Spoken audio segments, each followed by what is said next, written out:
Donc voici la présentation du logiciel de génération de mots-clés. Donc vous tapez dans l'espace termes de recherche les mots-clés racines.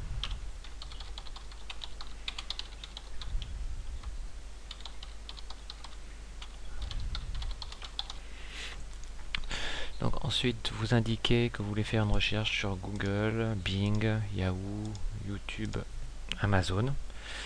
Temporisation, c'est une temporisation entre chaque requête, donc vous pouvez mettre 1 seconde par exemple.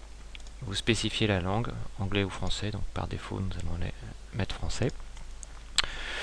Le niveau de recherche, c'est-à-dire que le logiciel va ajouter ou un chiffre ou une lettre à la fin du mot, afin de trouver des suggestions par Google ou par Yahoo.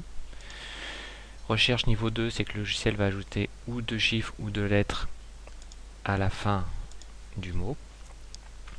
Et recherche de niveau 3, c'est une fois que le logiciel a terminé la recherche du niveau 1 et la recherche du niveau 2, sur tous les nouveaux mots, il va rajouter un chiffre ou une lettre pour essayer de trouver de nouvelles expressions. Proxy, donc si vous avez accès à des proxys, vous pouvez ajouter la liste des proxys ici, mais en général ce n'est pas forcément utile. Voilà, donc ensuite il suffit juste de cliquer sur le bouton lancement.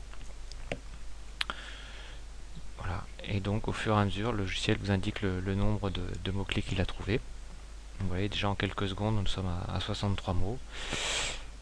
Donc vous avez pour chaque mot les endroits où le logiciel a trouvé la suggestion. Donc par exemple maigrir, il a trouvé ça sur Bing et sur Amazon. Vous avez également la longueur de l'expression, et aussi le nombre de fois où l'expression a été retrouvée. Par exemple, perdre du poids rapidement, ça a été trouvé sur les 5 sites. Donc ça vous donne une idée du mot-clé et de sa présence dans les moteurs de recherche. Donc voilà, donc après le logiciel continue pendant plusieurs minutes, voire plusieurs heures, si dans les termes de recherche vous avez mis pas mal de mots-clés.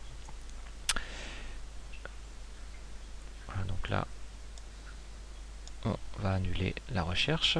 Ouais, donc en quelques minutes, il avait déjà trouvé 212 mots-clés. Donc après, vous pouvez donc exporter vos données en format Excel, au format XML, dans le prêt-papier ou au format Word.